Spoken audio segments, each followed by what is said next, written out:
चलती चक्की देख कर दिया कबीरा रोए। दो पाटन के बीच में शाबुत बचान कोय राम जी, शाबुत बचान कोय। एक बार का प्रसंग है। संत कबीर साहब ऐसे रास्ते से चल रहे थे, एक गांव से गुजर रहे थे, तो गांव की एक माता जी चक्की से आटा पीस रही थी, पुराने जमाने की चक्की। थोड़ी देर कबीर साहब वहां रुके और उनकी आंखों से आंसू आ गए।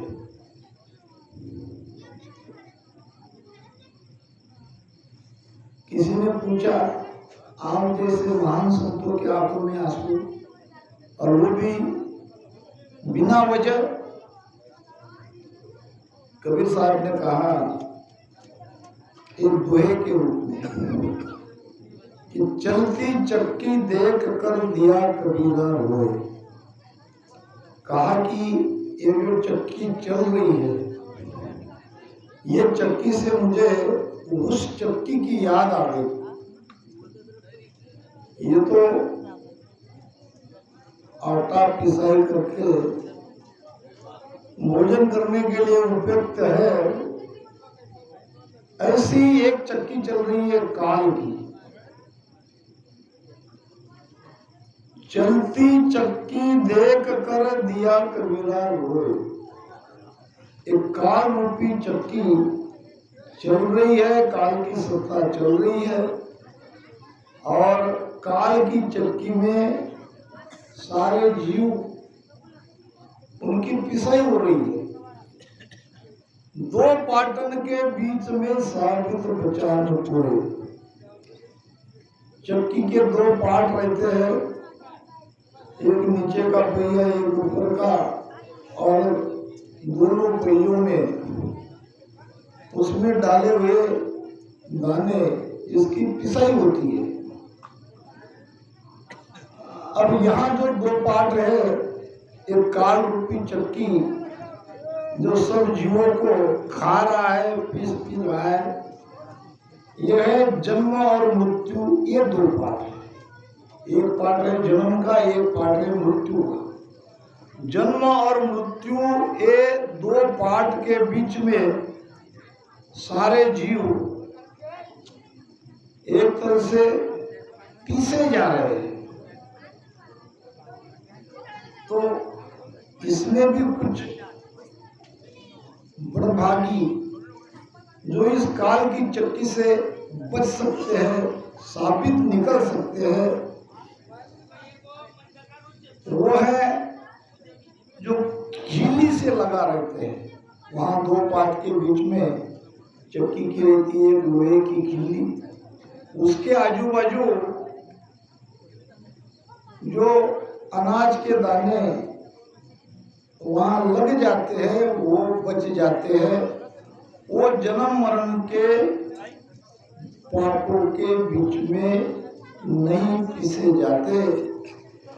इसी प्रकार सदगुरु के शरण में जो जीव आता है, अब यहाँ खीली है सदगुरु, वो काल से साबित निकल जाता है, बच जाता है।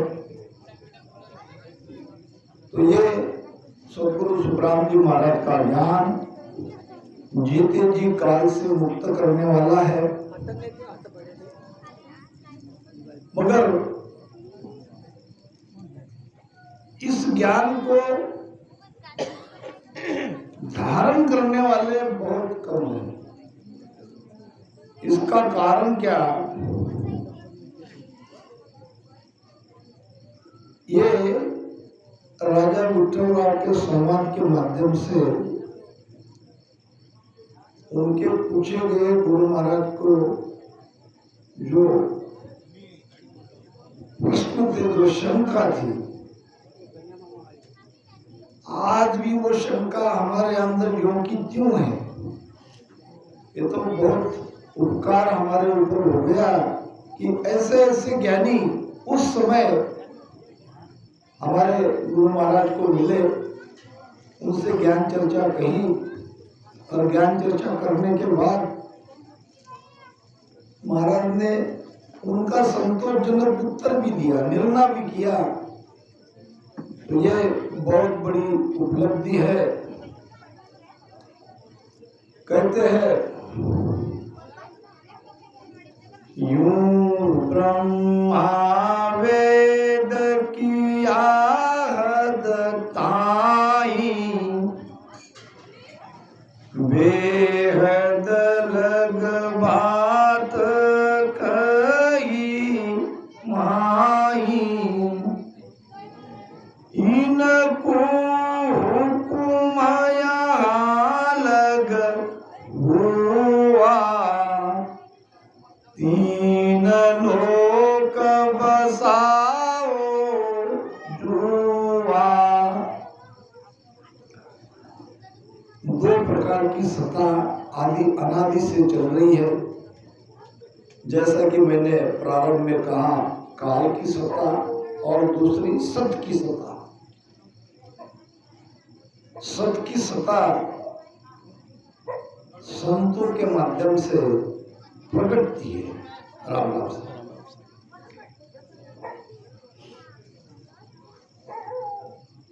जैसा कि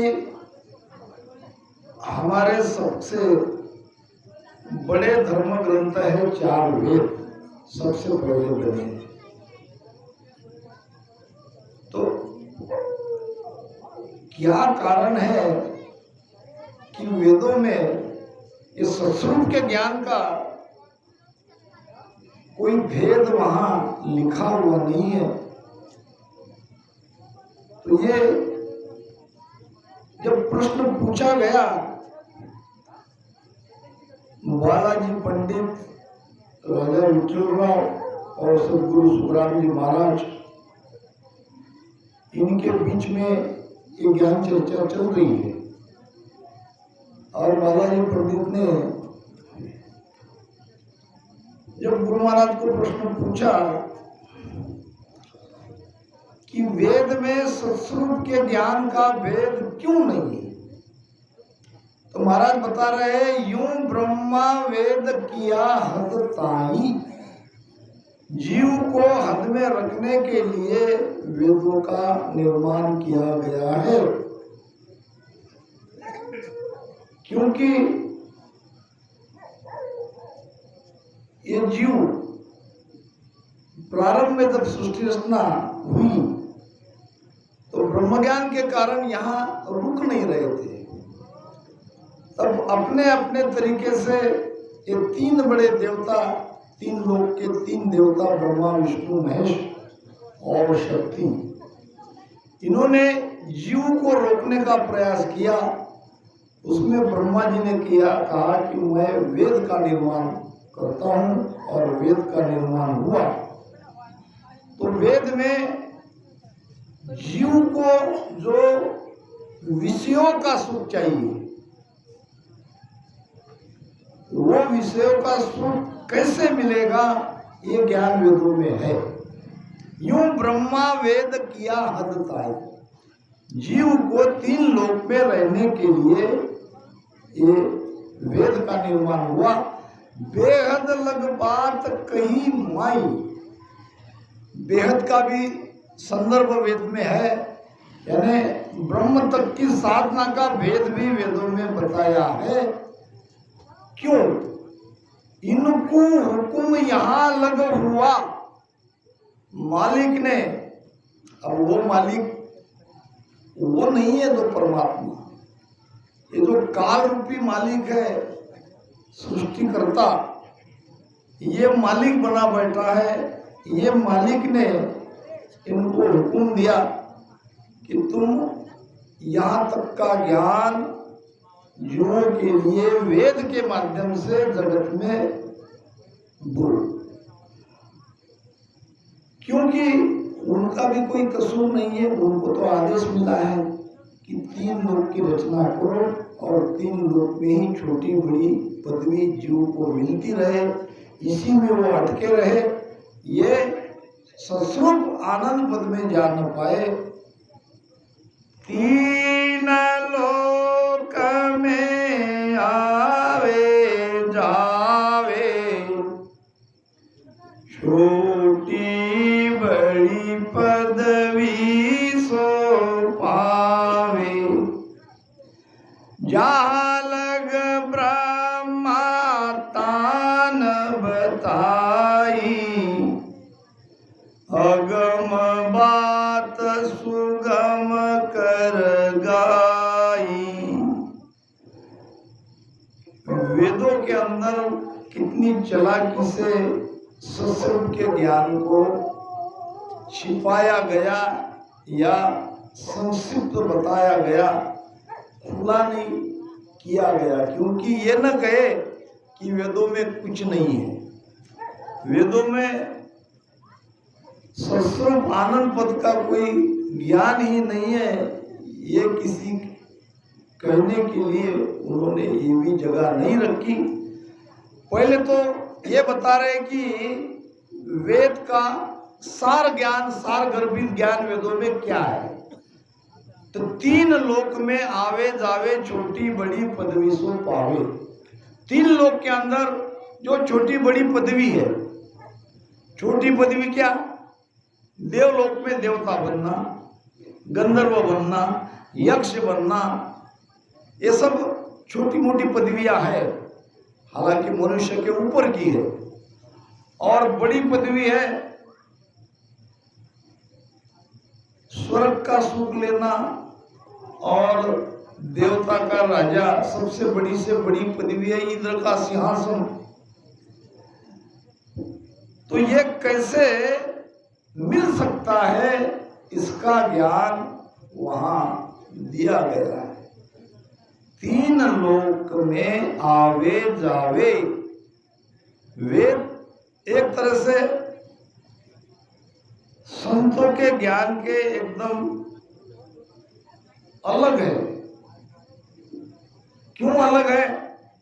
संत जीव को ये 3 लोक से बाहर निकालने का ज्ञान देते हैं और वेद जीव को 3 लोक में रहने का ज्ञान देते हैं। दोनों में बहुत बड़ा अंतर है।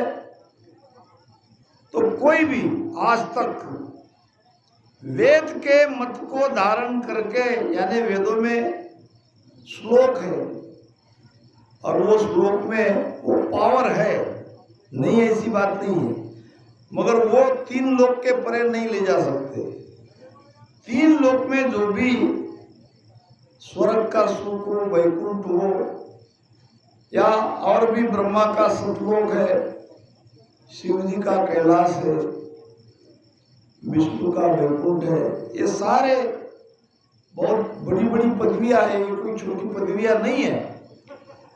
जहां लग ब्रह्मा तान बताई, ब्रह्मा जी ने वेद में ये सारे उपाय को जोर देकर कहा है। तान कर रहने, तुम ये करो, ये होगा। इसीलिए पूर्वापार से ये वैदिक मत, वेदों का ज्ञान चला आ रहा है, क्योंकि इसके अलावा संसार में कोई दूसरा ज्ञान नहीं था। और जहां जो ज्ञान उपलब्ध होगा, जीव को जैसी संगत मिलेगी वैसा ही वो ज्ञान धारण करेगा। और इस प्रकार से वेद का मत घर घर में, गांव गांव में, जगत में चारों तरफ ऑटोमेटिक फैल गया। उसका प्रसार प्रचार न करते हुए भी, क्योंकि संगत वेदों की, वेदों के मत की, वेदों के ज्ञान की, शास्त्रों की ये मिलती गई। अगम बात सुगम कर गाई, सस्वरूप आनंद पद की बात तो वहां की है मगर बड़ी सूक्ष्म से, यानी उसको खुला नहीं किया, केवल उसका इशारा दिया गया। शोभा कहीं ईशोपद होई, पन मिलने की विद कहीं न कोई, तिनको अर्थ सुनो आ भाई, वाविद कया हृदय जाई। शोभा कही ईश्वर पद होगी, उस पद की शोभा की है वेद में कि वो पद ऐसा है, मगर क्या नहीं बताया, बताया ये नहीं कि वहां कैसे जा सकता है, उसका भेद क्या है। पण मिलने की विद कहीं न कोई, अब केवल शोभा करने से कोई वहां तक कैसे पहुंच सकता है।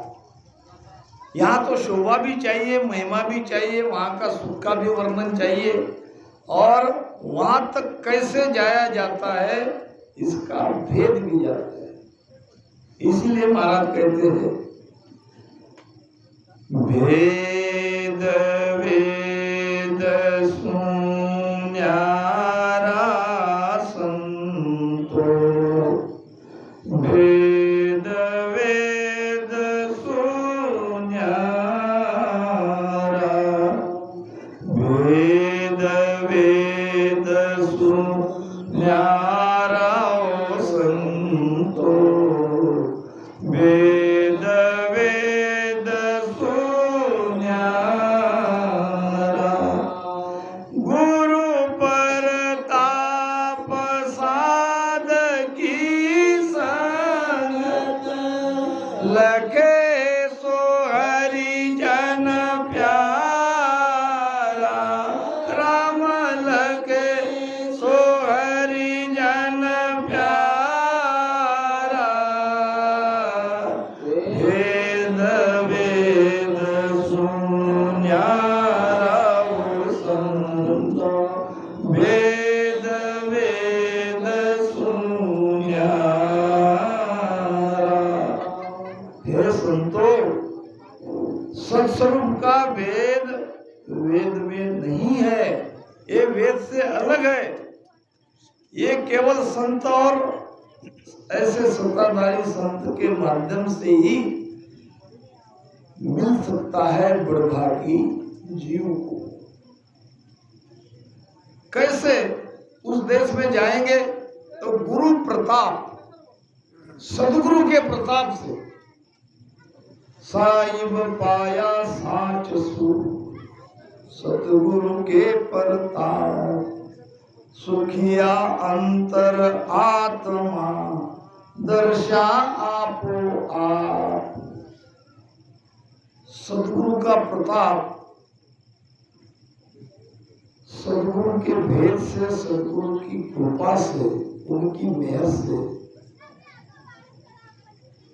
उनके बताए ज्ञान के ऊपर विश्वास करके भजन करेंगे तो साच नाम विश्वास। साच के तो दो अर्थ होते हैं, मगर यहां जो लिया है वो विश्वास के लिए कहा है। साहिब पाया साच सु, विश्वास से भजन करेंगे तो परमात्मा मिलेंगे, घट में ही मिलेंगे, और उन्हीं सदगुरु की मेहर से, उनके प्रताप से, सुखिया अंतर आत्मा दर्शा आपो आप। एक एक कमलों को छेदन करते करते जब हम 12वें कमल पे वहां तक हमारा ध्यान लगता है, श्रुति वहां तक पहुंचती है, तो सारी स्थिति स्पष्ट हो जाती है।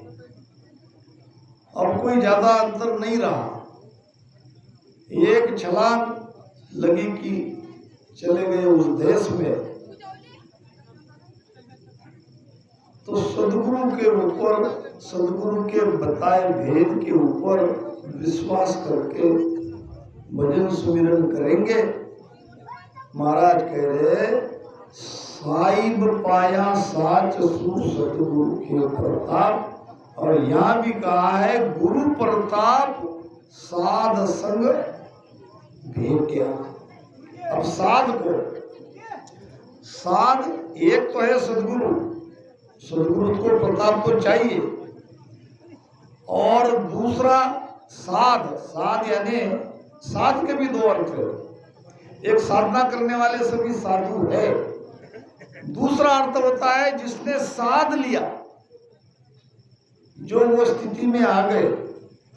ऐसे संत महात्माओं के संग रहते रहते वो शब्द, वो कुदरत कला घट में लगने में आती है, और जिसके अंदर ये कला लगने में आ गई वही राम जी का प्यारा है। तीनों चोर पांच को पकड़ो, तीन दोय बिन नहीं सारे, तीनों चोर पांच को पकड़ो, तीन दोय बिन नहीं सारे,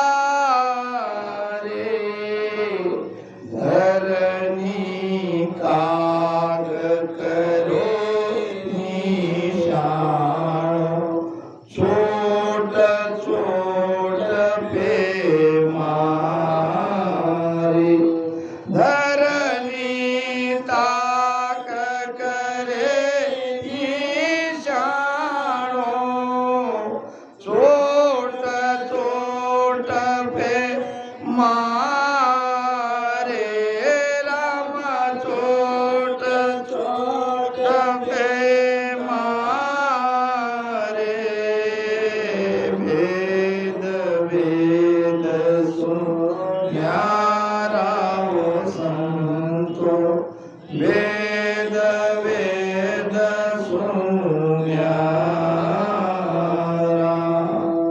तीनों चूर नाम पार करना है। तीन क्या? खंड पिंड ब्रह्मांड, या हमारी यात्रा कैसे होती है ध्यान किए देखो। नाक से नाभि तक मृत्यु लोक, नाभि से नीचे पैर के तलवे तक पाताल लोक,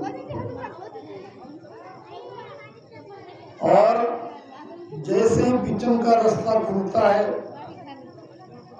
रीढ़ की हड्डी की जो 21 गांठिया है वो है स्वर्ग। अब ये स्वर्ग मृत्यु पाताल ये भी तीन है, ये भी पार करना पड़ता है। मगर यहां जो तीन की बात आई है, ये खंड पिंड ब्रह्मांड। पिंड में तो अभी हम है, हमारी चेतना पिंड में है। वो पार ऐसा नहीं करना कि थोड़ा थोड़ा यहाँ ध्यान लगाया, थोड़ा यहाँ ध्यान लगाया, थोड़ा यहाँ ध्यान लगाया, यहाँ लगाया, यहाँ त्रिकुटी में आ गए, फिर त्रिकुटी के ऊपर चले गए, खंड पिंड ब्रह्मांड पार हो गए। पार किसको ले जाना है? संक्षेप में बताता हूँ। मेरी सभी बहन बेटियां हैं, ज्ञान तो ज्ञान है, खुला नहीं करूंगा। इसमें से केवल इतना ही समझना है कि हम सूरत को 10वें द्वार के बाहर निकाल के बैठे हैं और हम पहुंच गए ये दावा करते हैं, जबकि ऐसा है नहीं। ये तो सुनने परे देखने आगे सूरत दौड़ से ही 12 महाराज तो ये कह रहे हैं, ये तो सूरत के परे की बात है, क्योंकि विषय हमारे सामने नहीं आता है। लेना पड़ेगा शब्द की मर्यादा रखते हुए। हम एक परिवार के लोग हैं, एक देश के लोग हैं।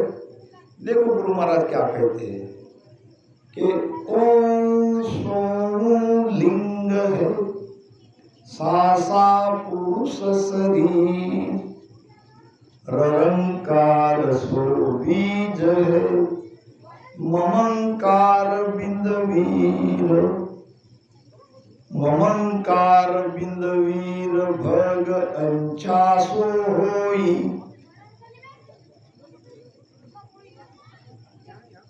ओम सो लिंग है, सांसा पुरुष शरीर, ररंकार सो बीज है ममंकार बिंद वीर, ममंकार बिंद वीर भग अंचासो होई। सूरत कमलता माय, सूरत कमलता माय,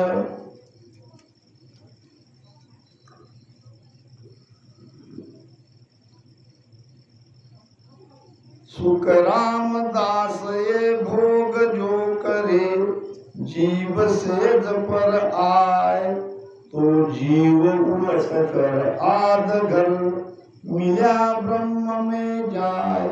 इसमें से केवल इसी के लिए मैंने ये कुंडलियां लिया कि हम करते क्या है कि हम केवल सूरत तक का हमारा ज्ञान ध्यान जो भी है वो सीमित है, जबकि सूरत सहायक है।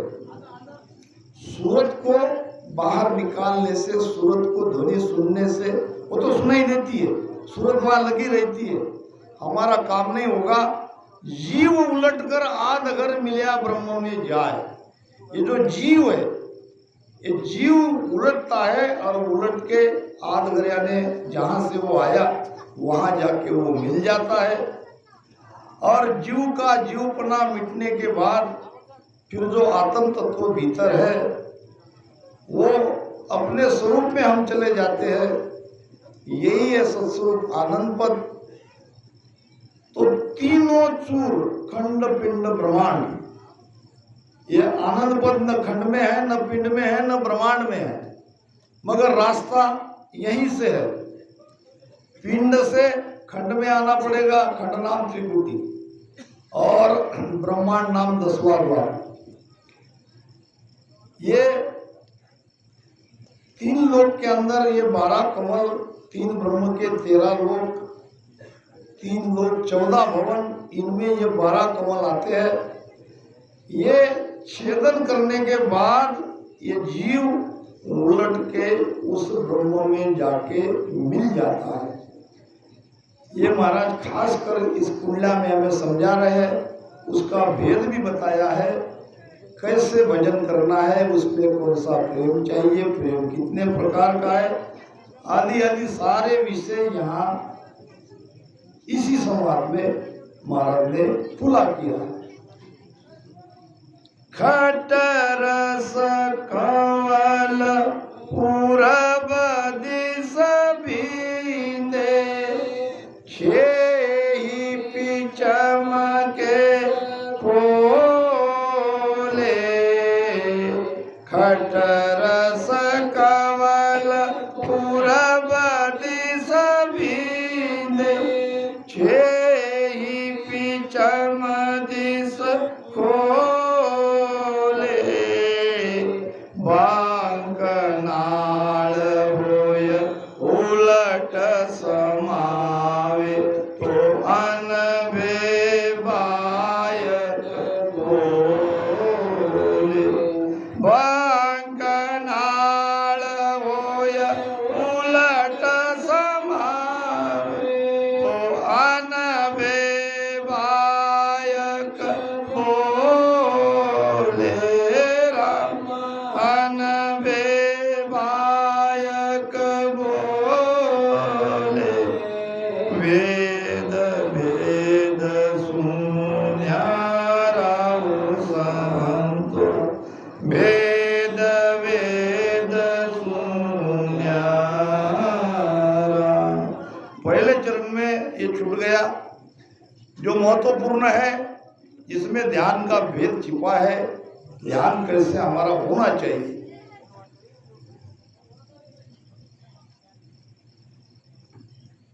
ये पहला तीनों चूर 5 को पकड़ो। ये 5 क्या है? जब उस देश में जाना है तो इन 5 विषयों पर काबू चाहिए। विषयों में आसक्त जीव भजन कर ही नहीं सकता। विषयों पर काबू पाना है, यानी मन पर काबू पाना है। 5 को पकड़ो, यानी 5 विषय को बस में करो। और जैसा भेद बताया है उस प्रकार विश्वास के साथ भजन करके खंड पिंड ब्रह्मांड से पार हो जाओ। धरनी ताक, धरनी नाम नाभि, ताक नाम वो चिन्ह, क्या कहते हैं उसको, मार्किंग करना, कहाँ चोट लगनी है, ताक नाम मार्किंग करना। धरनी ताक करो निशानो, चोट चोट पे मारो, यानी सांस उसास की चोट वहां एक ही जगह लगते रहनी चाहिए। ये सांस उसास में जो पवन अलग निकलता है, जब ये अमाव होता है पेट में, उस अलग पवन के अंदर में हमारी चेतना, हमारा प्राण या हमारा जीवात्मा ये निरंतर ऊपर चढ़ता है। तो इस प्रकार महाराज ने भेद बताया है।